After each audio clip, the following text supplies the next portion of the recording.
మీరు ఇక్కడికి మా మీదకి యుద్ధానికి వచ్చారు అని అంటే మీరు నరకంలో పడినట్టే అని అర్థం వచ్చేటట్లుగా ఈ బేత్ హోరోను అని పేరు పెట్టి ఆ పట్టణాలను కట్టించింది. దేవునికి మహిమ కలుగును గాక. ఆమేన్, హల్లెలూయా. శత్రువులను ఎదుర్కోవడానికి, శత్రువులతో యుద్ధము చేయడానికి అనుకూలంగా ఉండే స్థలాన్ని ఆమె ఎంచుకుని ఆ పట్టణాలను కట్టించింది. బేత్ హోరోను అనగా కోపపు గృహము లేక నరకపు ఇల్లు. శత్రువులు ఇక్కడికి వస్తే గనుక మా కోపాన్ని చవి చూడవలసిందే. శత్రువులు మా మీదకి వస్తే ఇక నరకములో పడినట్లే, మా చేతిలో నుంచి తప్పించుకోలేరు అనేటువంటి విధంగా ఈమె ఆ పట్టణాలను రెండింటినీ కట్టించింది. మూడవ పట్టణం పేరేంటంటే ఉజ్జేన్ షెయేరా. ఈ మూడవ పట్టణానికి తన పేరే పెట్టేసింది హంగా, షెయేరా. ఉజ్జేన్ షెయేరా అనగా దీని యొక్క అర్థం ఏంటంటే షెయేరా యొక్క చెవి అని అర్థం.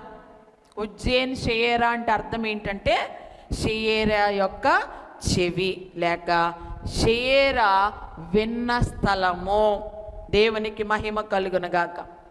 ఎందుకు ఆ పేరు ఆమె పెట్టింది అనంటే ఆ పట్టణానికి, మూడవ పట్టణానికి దేవుడు ఆమె ప్రార్థన విని ఆ స్థలాన్ని ఇచ్చాడు అనేటువంటి అర్థం ఒకటైతే, దేవుడు ఆమె ప్రార్థన విని ఈ పట్టణాన్ని తన ద్వారా కట్టించాడు అనే దానికి అర్థం ఒకటైతే, రెండవ అర్థం ఏంటంటే ఆమె ప్రజల మొర ఆలకించే ఒక పరిపాలకురాలుగా ఉన్నదని అర్థము. దేవునికి స్తోత్రం. ప్రజలు మొరపెట్టుకున్నప్పుడు, ప్రజలు విన్నవించుకున్నప్పుడు, ప్రజలు తమ సమస్యలు ఆమెకు చెప్పుకున్నప్పుడు వాటిని త్రోసివేయకోకుండా వారి మొర్ర ఆలకించే ఒక గొప్ప పరిపాలకురాలుగా ఆమె ఉంది అనే దానికి అర్థంగా ఈ ఉజ్జేన్ షెయేరా అని పేరు పెట్టింది. దేవునికి స్తోత్రం, హల్లెలూయా. దేవునికి మహిమ కలుగును గాక. ఈ మూడు పట్టణాలను కూడా ఆమె కట్టించింది. మీ మొర ఆలకించి, మీ విన్నపములు ఆలకించేటువంటి వ్యక్తిగా నేనున్నాను. మిమ్మల్ని త్రోసివేసే వ్యక్తిగా నేను లేను. మీరు ఎప్పుడు సహాయం కొరకు వచ్చినా సరే సహాయం చేయడానికి నేను రెడీగా ఉన్నాను అనే దానికి అర్థంగా మరి ఈ ఉజ్జేన్ షెయేరా అనే పేరు పెట్టి మూడవ పట్టణాన్ని కూడా ఈ స్త్రీ కట్టించింది. మొత్తానికి ఎన్ని పట్టణాలు కట్టించింది చెప్పండి? 3 పట్టణాలను కట్టించింది. దేవునికి స్తోత్రం. అయితే ఈమె ఈ 3 పట్టణాలు కట్టడం ద్వారా ఈమెలో నుంచి కొన్ని లక్షణాలు మనం చూడవచ్చు. ఈమె ఈ 3 పట్టణాలు కట్టడం ద్వారా ఈమెలో కొన్ని లక్షణాలను మనము చూడవచ్చు. ఆ లక్షణాలు ఏంటో మనం తెలుసుకుందాం. మొట్టమొదటిగా ఈమెలో ఉన్న మంచి లక్షణం ఏంటంటే, ఈమె ఎలా ఉందంటే ఒక గురి కలిగిన స్త్రీగా ఈమె ఉంది. ఎలా ఉంది చెప్పండి? ఒక గురి కలిగిన స్త్రీగా ఈమె కనబడతా ఉంది.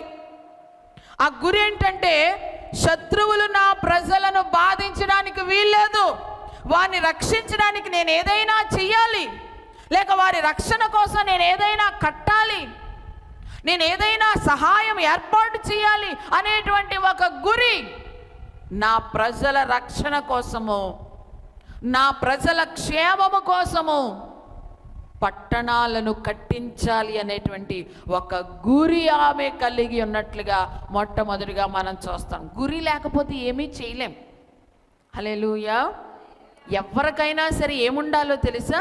గురి ఉండాలి, ఒక లక్ష్యం ఉండాలి, ఒక ఎయిమ్ ఉండాలి ఖచ్చితంగా బ్రతుకులో. చదువుకున్న పిల్లలకి ఒక గురి ఉండాలి. నేను బాగా చదువుకుని డాక్టర్ని అవ్వాలని, ఇంజనీర్ని అవ్వాలని, లేక పోలీస్ ఆఫీసర్ని అవ్వాలని, ఐఏఎస్ అవ్వాలని ఒక గురి ఉందనుకోండి, ఆ గురి వైపు పరిగెడతాడు. నేనేమైనా సరే డాక్టర్ అవ్వాలని ఆ లక్ష్యముతో కష్టపడి చదువుతారు. గురి లేదనుకోండి, హల్లెలూయా, ఇక ఏదో ఆడతా పాడతా చదువుతూ ఉంటారు. అటువంటి వారు ఎప్పుడు కూడా పైకి వచ్చినట్లుగా మనం చూడలేదు. దేవునికి స్తోత్రం. గురి లేకుండా చదివిన వారు ఎప్పుడు కూడా ప్రయోజకులైనట్లుగా మనకు కనబడదు. గురి ఉన్నవారు ఖచ్చితంగా కష్టపడతారు, కాబట్టి వారు ఖచ్చితంగా ఆ గురిని చేరుకుంటారు. దేవునికి మహిమ కలుగును గాక. ఈ స్త్రీ కూడా పట్టణాలను కట్టించింది అనంటే ఊరికినే కట్టించలేదు. మొదటి నుంచి కూడా ఆమె కుటుంబ పరిస్థితులను చూసింది, కుటుంబంలో కలిగిన ఆ దుఃఖాన్ని చూసింది, అందరూ అంటున్న మాటలు విన్నది, శత్రువులు వారి మీద దండెస్తున్న ఈ పరిస్థితులన్నీ కూడా చూసింది. ఇవన్నీ చూసినప్పుడు ఆమెలో ఒక గురి ఏర్పడింది. నేను ఏమైనా సరే వీరందరి రక్షణ కొరకు నేను ఏదో ఒకటి చెయ్యాలి అనేటువంటి ఆ గురి, ఆ లక్ష్యం ఆమె పెట్టుకున్నది. అందుకనే లక్ష్యం ఆమె కలిగి ఉన్నది కనుకనే ఖచ్చితంగా దాన్ని చేసి ముగించింది. హల్లెలూయా. గురి లేకపోతే ఆ పట్టణాలను ఆమె కట్టించగలిగేది కాదు.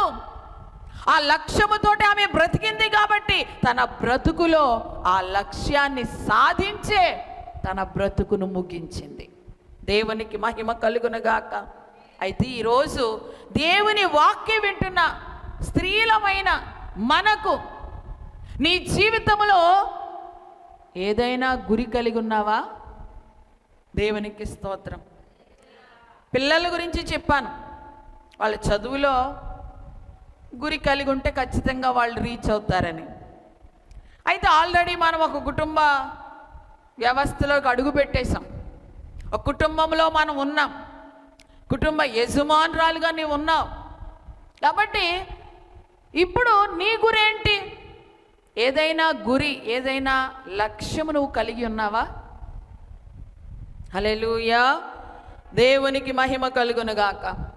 ఇక చాలామంది ఏమనుకుంటారండి, ఇక పెళ్ళి అయిపోయింది, పిల్లలను కనీసం ఇంకెంతసేపు లేవడం, వండుకోవడం, తినటం, తుడుచుకోవడం, కడుక్కోవడం, పనులు చేసుకోవటమే గురి కొంతమందికి.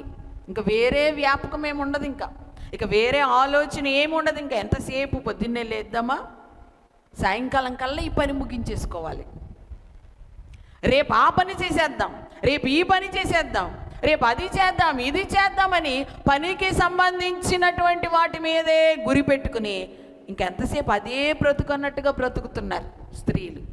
హల్లెలూయా. ఇంకెంతసేపు నువ్వు వంటలు చేసుకుంటూ, తుడుచుకుంటూ, కూర్చుంటూ ఇది చేసుకుంటావని కాదు నిన్ను కుటుంబ యజమానురాలుగా చేసిన దేవుడు. హల్లెలూయా. దేవునికి మహిమ కలుగునుగాక. హల్లెలూయా. నీ జీవితానికి ఒక గురి ఉండాలి, నీ జీవితానికి ఒక లక్ష్యం ఉండాలి. నువ్వు కలిగి ఉండవలసినటువంటి గురి ఏంటో తెలుసా? నా ద్వారా నా దేవుని నామం మహిమపరచబడాలి. ఆమేన్. ఒక స్త్రీగా నీ ద్వారా దేవుని నామము మహిమపరచబడాలి. రెండు చేతులు పైకెత్తి స్తోత్రం చెప్పండి. హల్లెలూయా.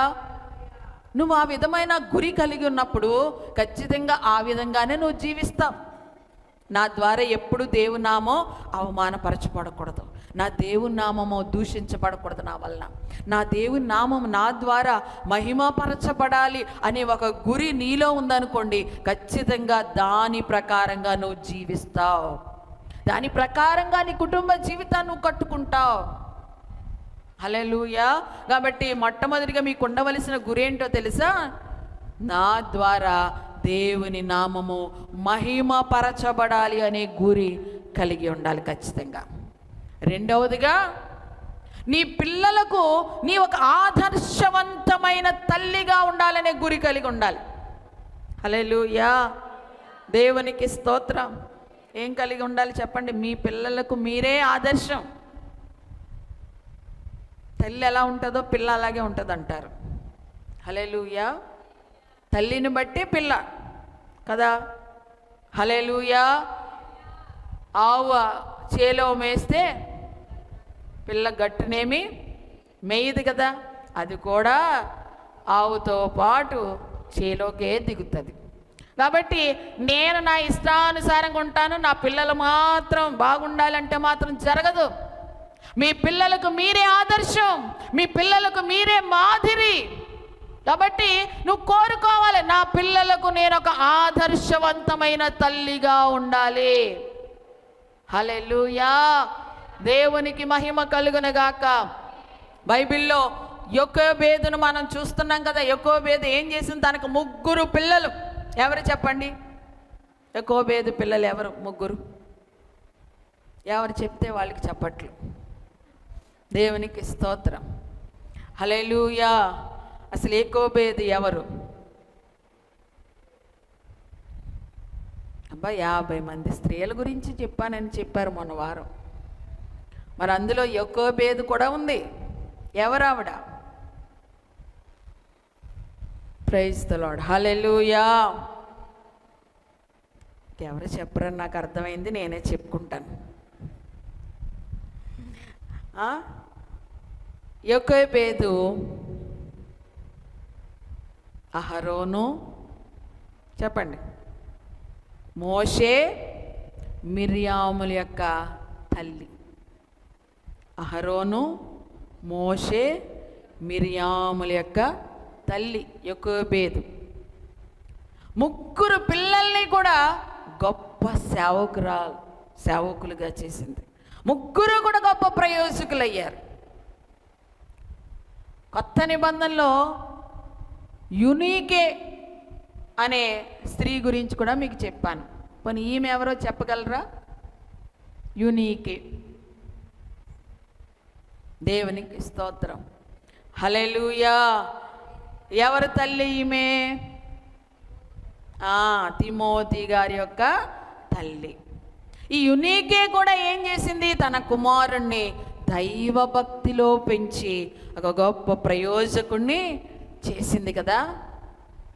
దేవుడు తమకిచ్చిన పిల్లలకు వారే ఆదర్శవంతంగా నిలిచారు. కాబట్టి నువ్వు ఈ ఆలోచనతో ఉండాలి. బైబిల్లో ఉన్న యొకోబేదు వలె, బైబిల్లో ఉన్న యునీకే వలె నేను కూడా నా పిల్లలకు ఒక ఆదర్శవంతమైన తల్లిగా నేను ఉండాలి. నా పిల్లల్ని దేవుని కొరకు నేను పెంచాలి. నా పిల్లలను ప్రయోజనకరమైన వారిగా నేను చెయ్యాలి అనేటువంటి ఒక గురి కలిగి ఉండాలి. దేవునికి మహిమ కలుగునగాక. హల్లెలూయా. నీ పిల్లల విషయంలో నువ్వు ఒక గురి కలిగి ఉండాలి. అర్థమవుతుందా? నీ పిల్లలకు నీవే ఆదర్శం. నీ పిల్లలు నిన్ను చూసి నేర్చుకుంటారు అన్నీ కూడా. కాబట్టి ఆ విషయాన్ని గుర్తుపెట్టుకుని మీరు కలిగి ఉండవలసింది ఏంటంటే ఒక గురి కలిగి ఉండండి మీ జీవితంలో. ఆత్మ సంబంధమైన వాటి విషయంలో గురి కలిగి ఉండండి. పౌలు గారు అంటారు కదా, నేను గురి యొద్దకే పరుగెడుచుండు. పౌలు గారు అంతటి ఆయనకే గురి ఉంది. హల్లెలూయా. ఆయన గురేంటి? నేనంతా కూడా సువార్త ప్రకటించి నాకు అప్పగించిన బాధ్యత నేను కరెక్ట్గా నిర్వర్తించి అనేక ఆత్మలను ప్రభువు కొరకు సంపాదించి దేవుని రాజ్యమును కట్టాలి అనేటువంటి ఒక గురి కలిగి ఉన్నారు. ఆ గురితోటి ఆయన ప్రయాసపడ్డారు. దేవునికి స్తోత్రం. అందుకని ఆయన అంటున్నారు, గురి యొద్దకే నేను పరుగెడుచున్నాను. ఒక గురి ఉన్నప్పుడు ఖచ్చితంగా దాని వైపు మనము ప్రయాణిస్తాము. కాబట్టి గురి కలిగి ఉండండి మీ జీవితాల్లో. ఆత్మ సంబంధమైన విషయాలలో గురి కలిగి ఉండండి. నా ద్వారా దేవునికి మహిమ రావాలని గురి కలిగి ఉండండి. నా పిల్లలకు నేను ఒక ఆదర్శవంతంగా ఉండాలి అని గురి కలిగి ఉండండి. మీ భర్తలకు ఒక మాదిరికరంగా మంచి సలహాలు ఇచ్చేటువంటి ఒక గురి కలిగిన స్త్రీగా మీరు ఉండాలని ప్రభువు పేరట నేను మీకు గురి లేకుండా అలా బ్రతికేయొద్దు. హల్లెలూయా. హల్లెలూయా. ఇంకెంతసేపు ఆ పనులు చేసుకుంటమే మీ పని కాదు. అది మాత్రమే మీ గురి కాదు. మీ కుటుంబాలను చక్కబెట్టుకోవడం మాత్రమే మీ గురి కాదు.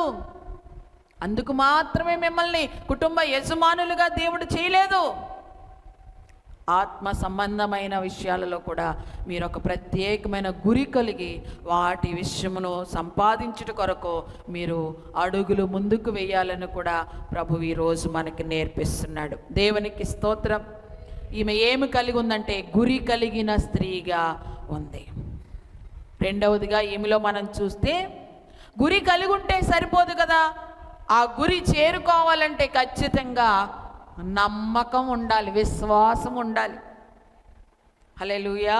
నేను ఇది చెయ్యగలను అనేటువంటి నమ్మకం ఉండాలి. పట్టణాలు కట్టాలనేటువంటి గురి కలిగి ఉంది. అయితే తను తానే ఆమె మరి నిరాశపరుచుకుంటూ ఉంటే ఇది నా వల్ల అవుతుంది ఏంట్లే అని తను తానే నిరాశపరుచుకుంటే ఎప్పటికీ కూడా ఆమె పట్టణాలను కట్టగలిగేది కాదు. కానీ ఆమె మరి విశ్వాసముతో అడుగులు ముందుకేసింది, నమ్మకముతో అడుగులు ముందుకేసింది. అంటే ఆమెలో విశ్వాసాన్ని మనం చూస్తున్నాము. గొప్ప విశ్వాసము కలిగిన స్త్రీగా ఈ షయేరా మనకి కనబడతా ఉంది. హల్లెలూయా, దేవునికి మహిమ కలుగును గాక. మనం ఏదైనా సాధించాలి అనంటే మన సొంత బలముతో, మన సొంత జ్ఞానముతో, మన సాయ శక్తులతో మనం ఏమీ సాధించలేం. హల్లెలూయా. నువ్వు ఏదైనా సాధించాలి అనంటే అది ఎలా సాధ్యం అవుతుందంటే దేవుని మీద విశ్వాసం ఉంచుట ద్వారా మాత్రమే దాన్ని నువ్వు సాధించగలవు. హల్లెలూయా, హల్లెలూయా. బహుశా ఆమె తన పితరుల జీవితము గురించి విని ఉండొచ్చు.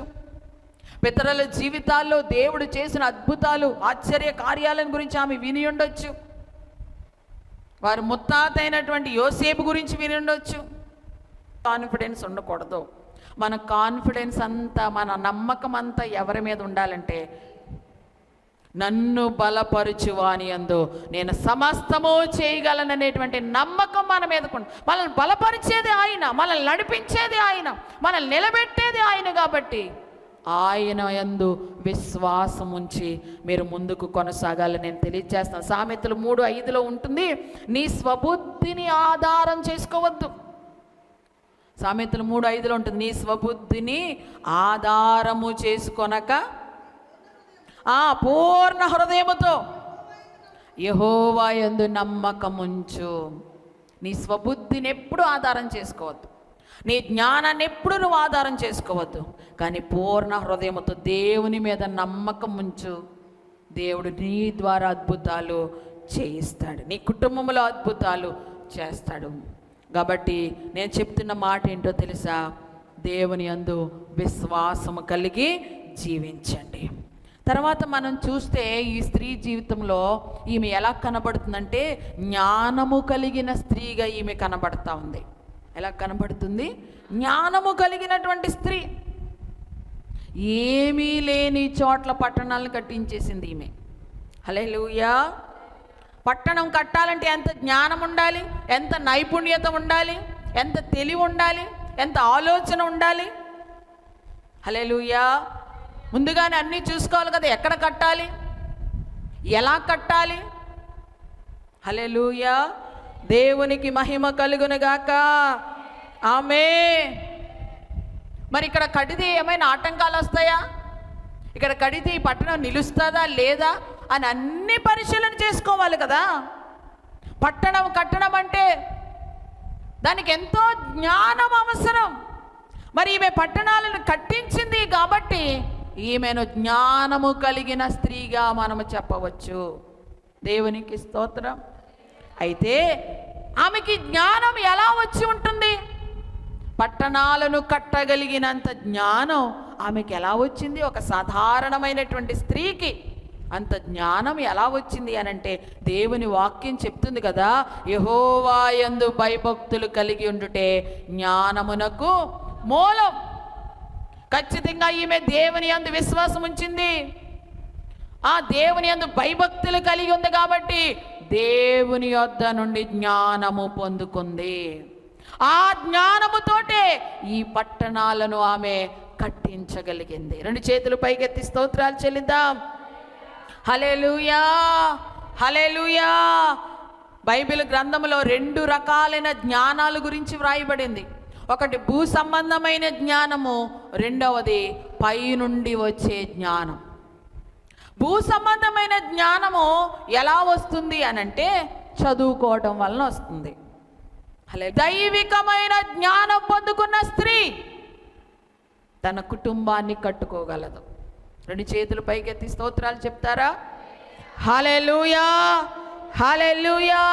కాబట్టి నేను చెప్తా ఉన్నాను, ఈమె దేవుని యందు భయభక్తులు కలిగి దేవుడిచ్చే జ్ఞానాన్ని పొందుకుంది కాబట్టి ఆ జ్ఞానముతోటి ఆమె పట్టణాలను కట్టగలిగింది. నీవు కూడా జ్ఞానము సంపాదించుకో. హల్లెలూయా. ఇంకా మాటి మాటికి నేను చదువుకోలేదు, నేను తెలివి లేని దాన్ని మొద్దుదాన్ని అనొద్దు.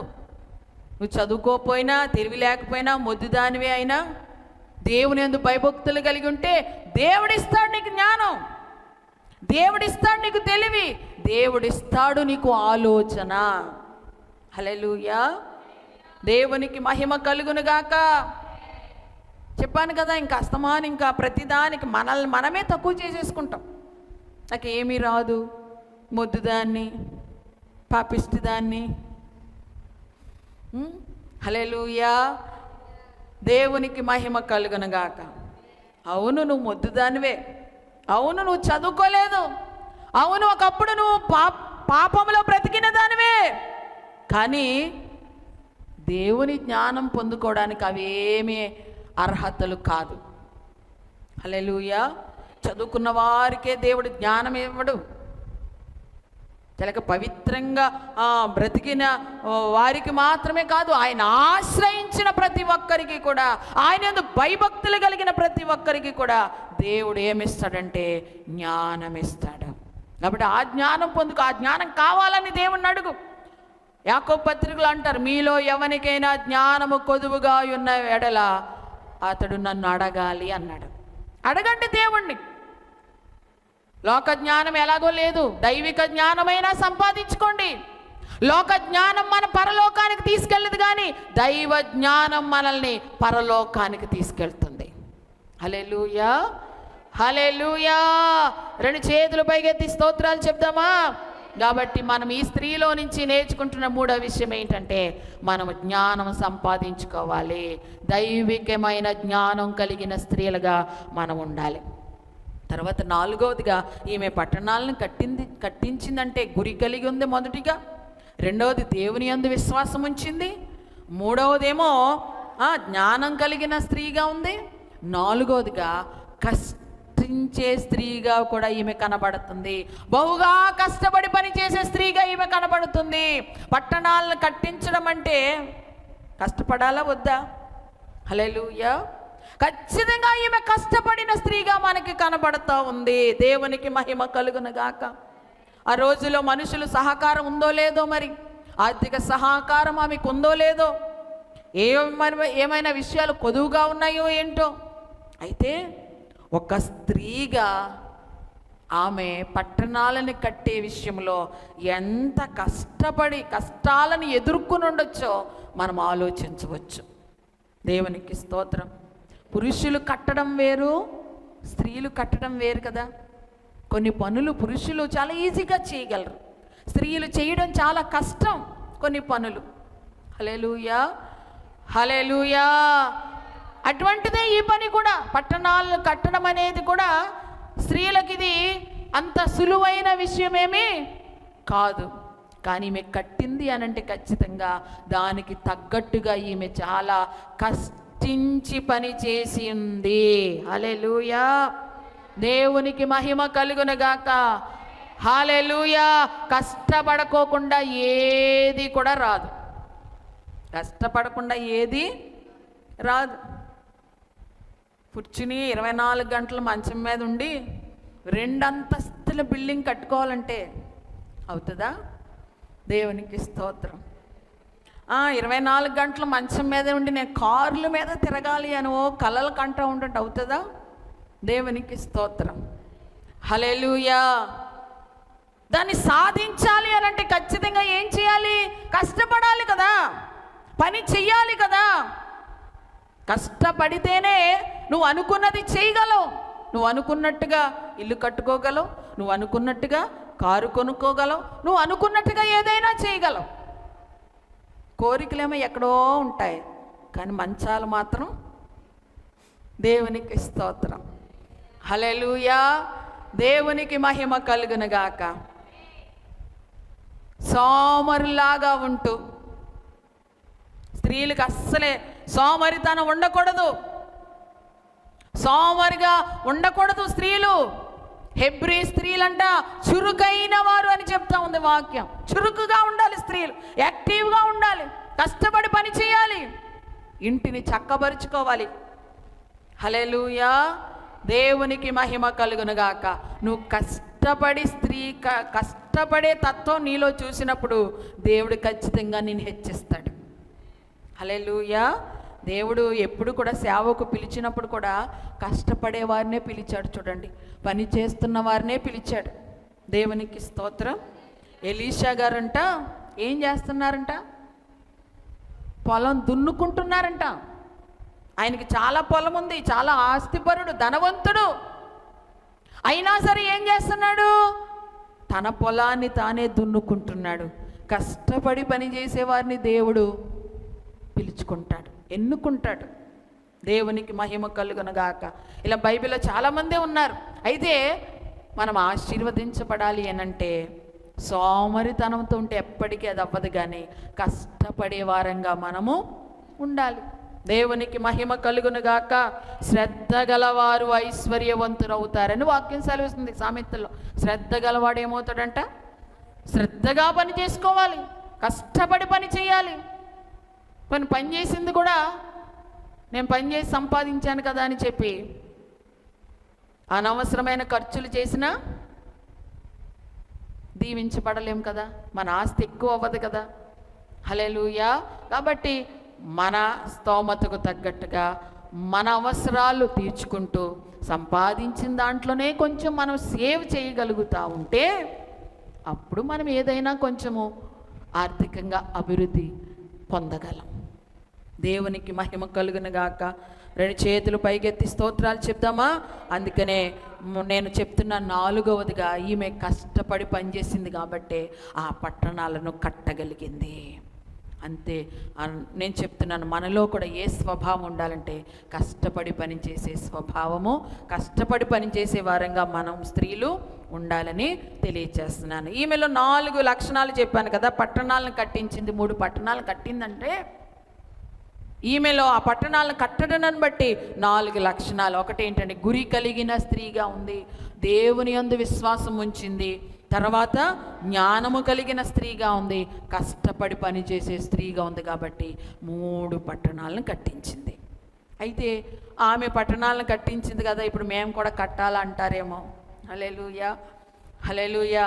ఇప్పుడు మనం పట్టణాలు ఏమీ కట్టించవసరం లేదు, కానీ మనం కట్టుకోవలసింది ఏంటంటే మొట్టమొదటిగా మన జీవితాన్ని మనం కట్టుకోవాలి. హల్లెలూయా. ఏం కట్టుకోవాలో చెప్పండి? మన జీవితాన్ని, మన ఆధ్యాత్మిక జీవితాన్ని మనం కట్టుకోవాలి. రెండవది మన కుటుంబాన్ని మనం కట్టాలి. ఖచ్చితంగా ఏం చేయాలి? మన కుటుంబాన్ని. జ్ఞానవంతురాలు తన ఇల్లు అంటే తన కుటుంబాన్ని కట్టుకోవాలి ఖచ్చితంగా. నీకు నీవు నీ ఆధ్యాత్మిక జీవితాన్ని కట్టుకుంటూ నీ కుటుంబాన్ని కూడా కట్టుకోవాలి. మూడవది దేవుని రాజ్యాన్ని కూడా కట్టేవారంగా మనం ఉండాలి. భూలోకమందు జీవించమంటే కాదు, మన ద్వారా ఈ భూలోకములో దేవుని రాజ్యము కూడా కట్టబడాలి. హల్లెలూయా. దేవుని రాజ్యం కట్టబడటం అంటే ఎలాగవుతుంది? దేవుని రాజ్యం ఎలా కట్టగలమనంటే మనం సువార్త ప్రకటించడం వల్ల, దేవుని మందిరానికి కొంతమందిని పరిచయం చేయడం వల్ల, దేవుని గురించి కొంతమందికి మన సాక్ష్యాన్ని చెప్పి ఏదో విధంగా దేవుని వైపు వారిని ఆకర్షించడం వల్ల, అంటే కొన్ని నూతనమైన ఆత్మలను సంపాదించడం ద్వారా, కొంతమందికి దేవుని సువార్తను ప్రకటించడం వలన దేవుని రాజ్యాన్ని మనం విస్తరింపచేయగలం. అలాగా దేవుని రాజ్యాన్ని కట్టేవారంగా కూడా మనం ఉండాలి స్త్రీలు. హల్లెలూయా. ఎంతసేపు మన కుటుంబాన్ని కట్టుకోవటమే కాదు, దేవుని కుటుంబాన్ని కూడా మనము కట్టాలి కదా. దేవుని పని కూడా మనము చేయాలి, దేవుని రాజ్యాన్ని కూడా మనం కట్టాలి. ఇక చివరిగా అంటాను, మన కుటుంబాలని కట్టుకోవటమే కాదు, కొన్ని సందర్భాల్లో ఇతరుల కుటుంబాలను కూడా కట్టేవారంగా మనం ఉండాలి. దేవునికి స్తోత్రం. ఇతరుల కుటుంబాలను ఏం చేయాలి చెప్పండి? ఏ కుటుంబమైనా సరే చెదరిపోవడానికి సిద్ధంగా ఉంది. ఏ కుటుంబమైనా సరే దుఃఖంలో ఉన్నారు, ఏ కుటుంబమైన ఆదరణ లేకుండా ఉన్నారు, ఏ కుటుంబమైనా విడిపోవడానికి సిద్ధంగా ఉన్నారు. ఇటువంటి పరిస్థితులలో దైవికమైన స్త్రీలుగా మనం వెళ్ళి ఏం చేయాలి? ఇంకా వాళ్ళని, దేవునికి స్తోత్రం, హల్లెలూయా,